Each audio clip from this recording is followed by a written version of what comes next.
know any. We're going to find out today. We've got a Bible teacher saying that we should choose to be optimistic. Absolutely. And sometimes it's hard to be optimistic, especially with so much going on in our news and in the culture. Best-selling author and speaker Abdu Murray joins me in just a moment to discuss that. I'm going to go get ready for that right now. Okay, looking forward to it. I had an opportunity to meet Abdu a few years ago. We were both in Israel, and he was doing some teaching to people that come from a similar religious background as he did. And just a great guy. So we're really looking forward to that. And also be reminded that during the program, if you ever need somebody to talk to, you're going through some difficulty, our prayer lines are always open, 1-866-273-4444. Right now, let's head over to Maggie with her guest. Have you ever wondered about the current age we're living in when the court of public opinion can either make or break careers, families, and perceptions of faith, all based on feelings and not on fact? My next guest says we are currently living in a culture of confusion where confusion is embraced as a virtue and clarity shunned as a sin. Abdu Murray is the North American director with Ravi Zacharias International Ministries and the author of this best-selling book, Saving Truth, Finding Meaning and Clarity in a Post-Truth World. Thanks for coming back, Abdu. Maggie, it's great to be back. I'm so glad you guys asked me to come back again. Now, this is a big topic. Yeah. A really, really big topic. Yeah. And I have a million questions. We'll get through half of them, probably. Okay. So you start off the book talking about in 2016, Oxford decided or declared that post-truth was the word of the year. Yep. Explain what post-truth is. Sure. So Oxford English Dictionaries in 2016, every year it actually names a word of the year in English language. And the word of the year is meant to capture the ethos, the pathos, the fascinations of the culture for that particular year. And so in 2016, especially after the election cycles in the U.S., post-truth was capturing the imagination. So something is post-truth if it elevates feelings and preferences above facts and truth. Now, what that means isn't that they reject truth altogether. That's not what it means. Postmodernism was the movement that we saw, blossoming in the 60s, into the 70s, sort of becoming a full-fledged tree in the 80s and 90s, but eventually withered away, I think, in the 2000s. Postmodernism said there is no objective truth. But you can reason with someone like that because you can say, if you say there's no objective truth, is your statement objectively true? And of course, you can see how it's self-defeating. Right. Post-truth is different. Post-truth says there is truth out there, but my preferences matter more. In other words, truth exists and I don't care. And you outlined that there is a soft mode and a hard mode when it comes to that word post-truth. Yeah, so the hard mode of post-truth, ironically, is actually easier to deal with. So because a hard mode says this: I have an agenda. It's political, it's social, it's religious, it's personal, whatever it happens to be. But because it's such a lofty, high agenda, if the facts happen to not match up with my agenda, I'll outright lie about them or cover them up. And that's where you get like fake news and all this kind of alternative facts and these kind of words from. But you can deal with that by saying, if you're going to lie about the facts, well, then you're using facts to sort of bolster your agenda. So I can bring the true facts in and actually argue with you. That's why it's easier to deal with. The soft mode is harder to deal with because if you have a soft mode of post-truth, you don't so much hide the facts as you ignore them altogether. And someone might say, well, here are the facts that contradict what you're saying, or even support what you're saying. And someone says, well, that's very nice, but my preferences and my feelings matter more. So bring all the facts you want. I don't care. And no one actually comes out and says those things, but they certainly act that way. And you do hear people say, this is my truth, and you can't argue with my truth. Right. You talk in the book about this creep that's happening in our culture when it comes to post-truth. Can you give us examples of what you've seen in our culture where this is it shows out that post-truth is a problem and an issue in our culture? I'll give you two examples, actually. The first example, I think, is in the area of religious pluralism. Now, in North America, both the United States and Canada were founded on the idea of pluralism, which is in itself a good thing. The idea is that no one worldview should have political or enforced dominance over anything else, and we're all for that. But what it's resulted now in is this relativistic thinking that all paths lead to God. So in an effort to actually agree on everything, one author, Stephen Prothero, actually calls it the straitjacket of agreement. We're no longer allowed to actually delve into the depth and the richness and the differences of our traditions anymore because we have to agree on everything. So what ends up happening is we say all paths lead to God.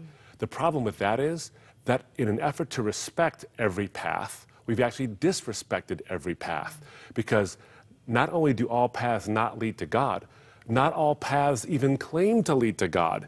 Islam doesn't say you get to be with God forever in paradise. It says that you get to go to God's paradise, but his unmitigated presence isn't there. Buddhism says you become nothing. Hinduism says you become God. Christianity says you get to be with God. They couldn't be more different. And so by saying they all lead to God, you're actually insulting all of them. And that's what post-truth does. It confuses feelings with the realities. Second thing is science. Yeah. Recently, there was a study in Smithsonian Magazine that was published. It was a study of studies where they discovered that only 40% of the facts that were, or the findings of scientific journals that were published in like Nature and Science, very, very prestigious magazines or journals, only 40% of those findings could be reproduced. Now, if you're a scientist, that should bug you because science is based on the reproducibility of your experiments. In other words, if you can't reproduce it, you should question the validity of the findings. But post-truth says this: we have an agenda, and if we can't reproduce our findings, well, maybe we'll just fudge the findings a little bit or not spend the funding on verifying those things. And there's many other places as well. Again, science is good, pluralism is good, but post-truth is a creep that changes things slowly but surely, so our preferences matter more than the truth. Well, we're going to take a short break, and when we return, Abdu will unpack why he feels we're living in an age of confusion. Confusion is embraced as a virtue and clarity is decried as a sin. So if you have confusion about identity or morality or even religion, you're considered a hero or you're considered tolerant or progressive.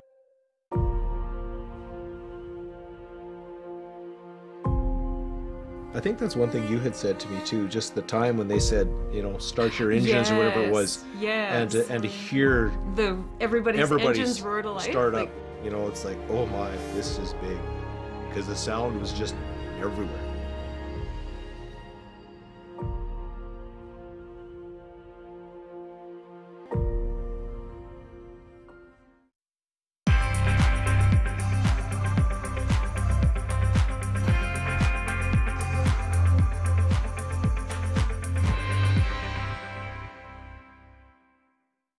There's been a lot of talk about identity lately, but how far does it go?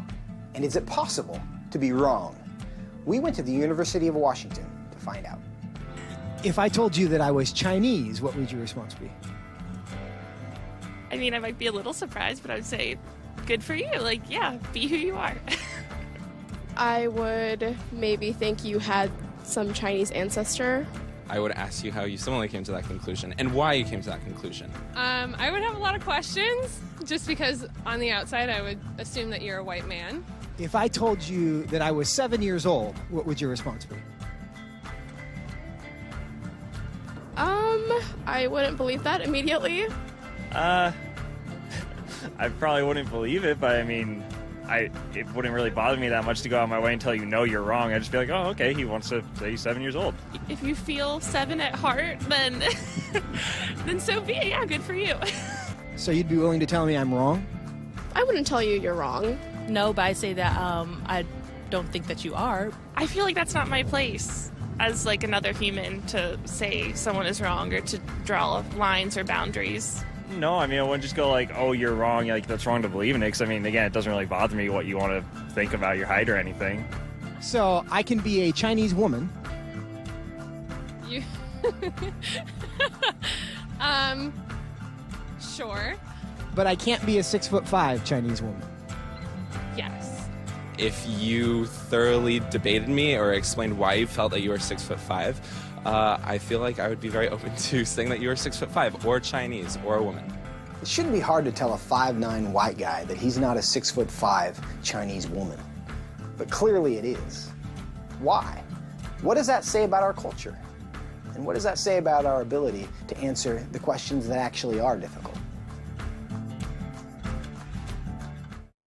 We're back with thinker, author, and author of this great new best-selling book, Saving Truth, Finding Meaning and Clarity in a Post-Truth World. You talk about we are in this culture of confusion. I think that's a great example of that clip that we just saw. Yeah. Explain that, this culture of confusion that we're in. Sure. Well, culture of confusion, as I define it, based on this post-truth idea, is that it's a culture where confusion is embraced as a virtue and clarity is decried as a sin. So if you have confusion about identity or morality or even religion, you're considered a hero or you're considered tolerant or progressive.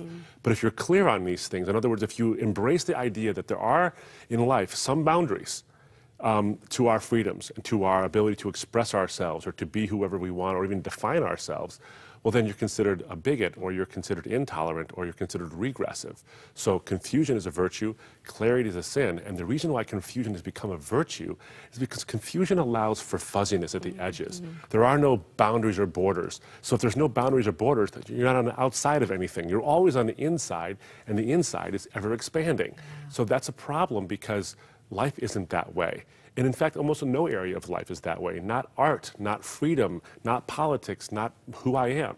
And I think that's why we're engaged in a culture of confusion, because we want to do whatever we want, but we don't want any consequences for that. And that's just not reality. As you talk about the book about this term self-identify as well, and that clip showed, you know, this hesitancy to tell this white man that you're not Chinese, you're not a Chinese woman. Right. And I think of the story of Rachel Dolezal, who we saw a couple of years ago, this white woman who I said that she had self-identified as a black woman. What is the issue when it comes to identity? Well, I think a couple of things. First, I think fundamentally, it's a natural, I think even laudable, human goal to find out who am I, and to seek that self-identity. And I think it goes back to the biblical story of Adam and Eve. Adam and Eve's identity was they were created in God's image. He created them in his image, both of them. The male and the female are created in his image. There's something about the female and about the male that is in his image. But what was that image essentially? That rational being who could relate to something, relate to God specifically. So they're created with a purpose, and their identity is wrapped up in that purpose, and that purpose is to commune with God. Satan comes along, misquotes God, they misquote God back, and essentially they are robbed of their purpose and therefore robbed themselves of their identity by saying, I don't want to be with God, I want to be God. And so post-truth culture of confusion was sown, the seeds were sown in that garden, and today they're a full-blossom tree, which means to me that it isn't surprising that we now see self-identity. Adam and Eve wanted self-identity as well. And so self-identify becomes this thing, this sort of these magic words that allow us to insulate ourselves from any criticism. If I say self-identify, you have to agree with whatever I say that follows those words. If I self-identify as, pick whatever it is you want, you have to agree with me. And if you don't, suddenly you're Hitler or Stalin or Mao Zedong or Pol Pot or something like that. So self-identify becomes the ultimate expression of human autonomy, which isn't the same thing as freedom. It's autonomy.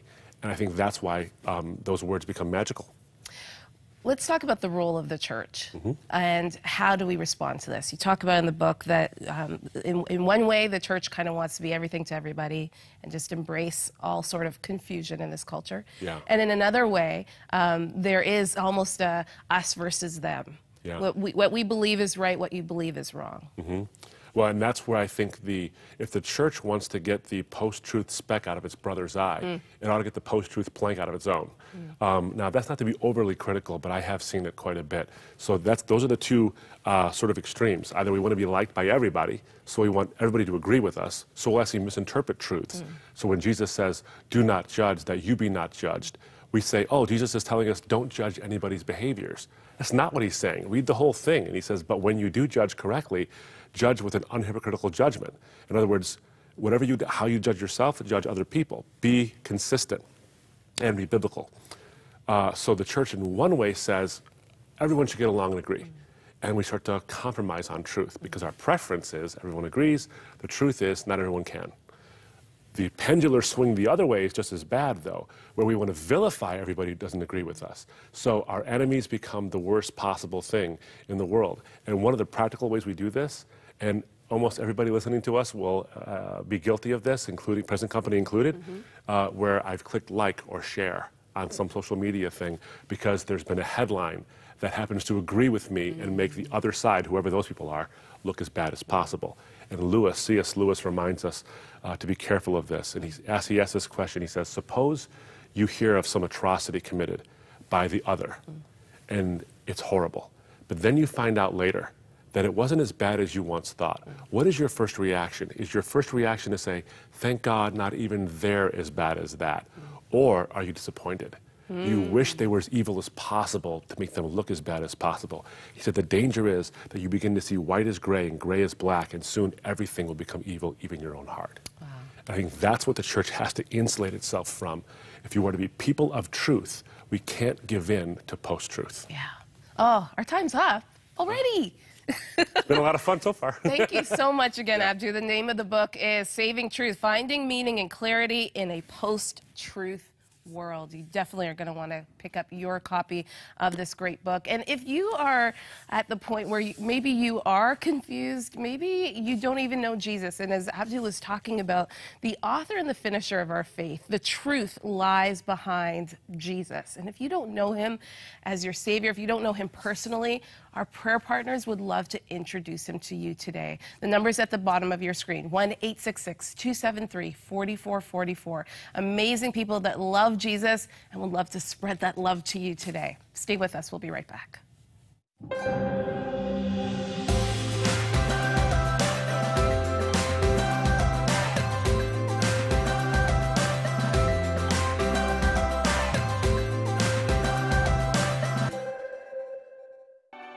Join us for Huntley in the Holy Land. Come and experience Israel on the trip of a lifetime as you walk in the steps of Jesus. March 19th to 28th. Hosted by Cheryl Weber, Greg Musselman, Maggie John, and Harvey Katz. Your guided tour includes 6 days of sightseeing in Israel on a modern air-conditioned motor coach. Stroll through Nazareth Village to experience what daily life was like in Jesus' time. Visit the Church of the Holy Sepulchre and the new Friends of Zion Museum. Then see the City of David and the Davidson Center, one of Jerusalem's top tourist attractions for its historical and archaeological significance. Enjoy comfortable hotel stays and take part in a special 100 Huntley Street Easter broadcast. Come with us to the Holy Land to create meaningful memories and find surprise blessings as the words of the Bible come to life in the landscape before you. For more information and to register, visit crossroads.ca/Israel Tour or call 1-800-265-3100. Well, I was just getting so enthralled listening to Maggie's conversation with Abdu Murray. You know, we are in a culture where there is so much confusion. You know, I talked to a lot of followers of Jesus that said, you know, I want to share my faith, but I'm intimidated because people say, well, there is, you know, there's multiple truths, so there's no real truth. But Jesus did make, you know, he said it very clearly. I am the way, the truth, and the life. Nobody comes to the Father but by me. And I'd encourage you to get the book by Abdu as well, Saving Truth. It's so important. And if you have questions, you know, please give us a call, 1-866-273-4444. You know, people standing by, they'll talk you through. And if they don't have the answers, they'll be able to point you to somebody that can. So, again, we always want to make those prayer lines available to you. Well, have you ever thought about, you know, what you teach your children? And legacy has become a buzzword that doesn't seem to really have that much importance anymore. But I know as I've gotten older, you know, with the grandchildren coming along, I think about, what are they going to think about me? What is my legacy? Well, our summer reading club recently discussed, you know, family legacy as it's depicted in Beth Moore's book, The Undoing of St. Sylvanus. Let's join that conversation. Well, I have to say, as you know, we've come back from a long trip of thinking about a lot of things. One of the big things, I have older boys, they're all in university and college, and you know, for us, it's about the whole person. For us, it's not just about, we want our kids to know God. We want, you know, but we want them to be guys that look out for the other people.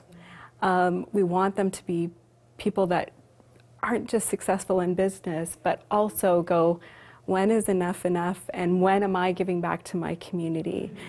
And you know, when it's not just about me, it's about the other people that are around me. And I think that there's been, you know, there's such a push in business to be successful, to be perfect, to have your family perfect, to have your big home and your however many cars, but what it really boils down to is the legacy that you're leaving.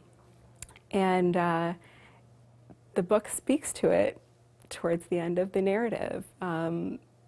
Olivia, the grandmother, brings it up. And so you'll have to find it in the book. But it's, you know, for us, it's really about, okay, what are we going to intentionally do as family members to invest in the community? We live in Toronto where there's a lot of homelessness, a lot of drug addiction issues. It's everywhere, but it's very, very obvious in a large city like ours. And so these are things that are really, for us, what are we doing to help that? How are we helping our Indigenous, maybe not helping, but working together with, supporting our Indigenous communities? How are we working with the cultures around us to really, you know, create that sense of belonging and place and supporting them? So legacy, for me, over the last while in our family, has really become a much bigger picture, not just about what am I doing and what legacy am I going to leave. It's about what are we doing? How many people can we gather into this idea that we can all work together and actually make a big difference in our community? Sorry, that was a little... No, that was great. Julie. Yeah, you know, it's interesting. Years ago, I would have said, I would have identified that with being a mother. And now I identify it with being a daughter. My son belongs to God. So it's worked out. Yes. I'm here and to be used, but that's worked out. But it's the daughter that I want my legacy to be, that I loved well, that I gave people hope, that I came alongside, that I cried with, that I laughed with. It's those tangible relational pieces that I really want my legacy to be. It's summer. What a perfect time to enjoy reading an exciting new novel from a very familiar name, New York Times bestselling author and Bible teacher Beth Moore. The Undoing of Saint Sylvanus is a story about, well, that's for me to know and for you to find out. This special book will take your imagination on a summer vacation to New Orleans, where a wily house manager and a cast of saints and sinners bond together to expose the forces that took the life of the father, while daughter Jillian walks a web of spiritual and personal danger. It's a riveting fictional story you'll enjoy. Quantities are limited, so call today to request your personal copy, 1-800-265-3100, or visit crossroads.ca/donate. And thank you for giving to 100 Huntley Street this month.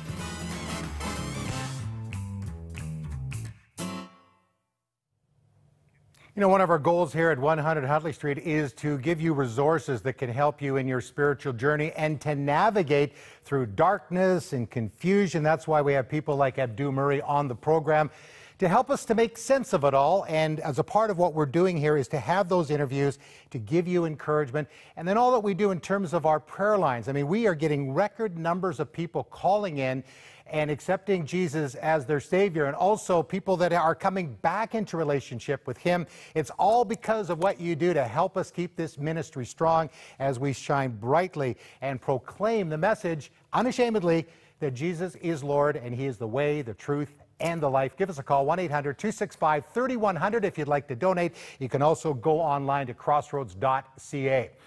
And now with a teaching on optimism, here's author and speaker Deborah Smith-Pagay. Is pessimism robbing you of life's fullness? Has a prolonged negative experience or a series of setbacks and disappointments caused you to only see the downside of every situation? Perhaps you're not even aware of your tendency to express hopelessness about an outcome or to belittle yourself or others. It's time to conquer this debilitating attitude. Someone once said, attitudes are nothing more than habits of thought, and habits can be acquired.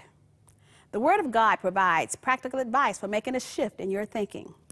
Philippians 4:8 encourages us to fix our thoughts on what is true and honorable and right and pure and lovely and admirable.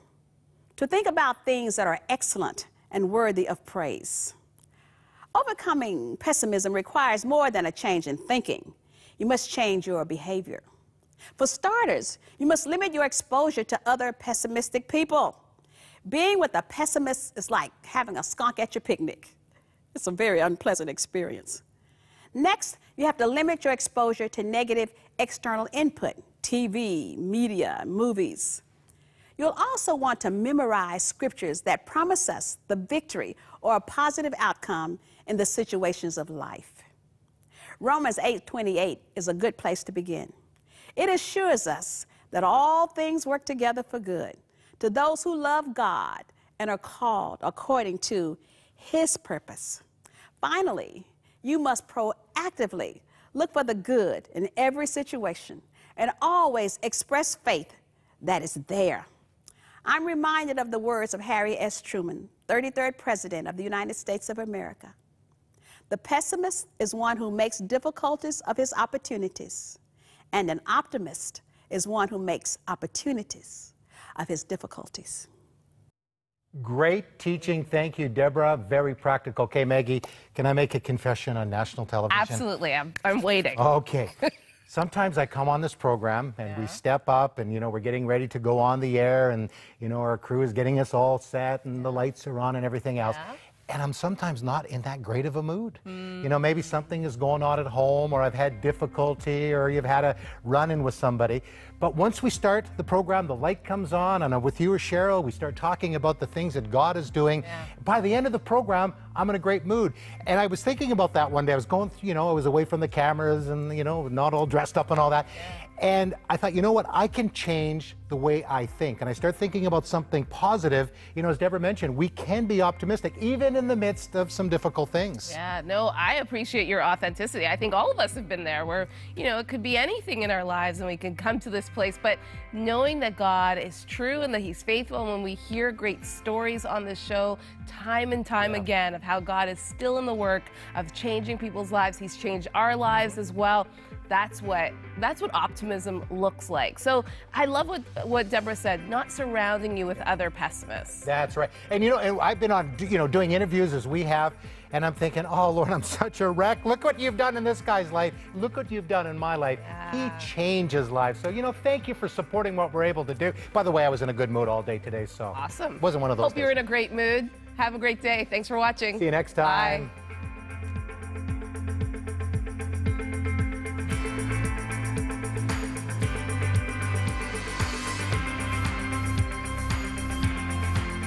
Thank you for your ongoing support of Crossroads, a member of the Canadian Council of Christian Charities. You can write to Crossroads, P.O. Box 5100, Burlington, Ontario, L7R 4M2.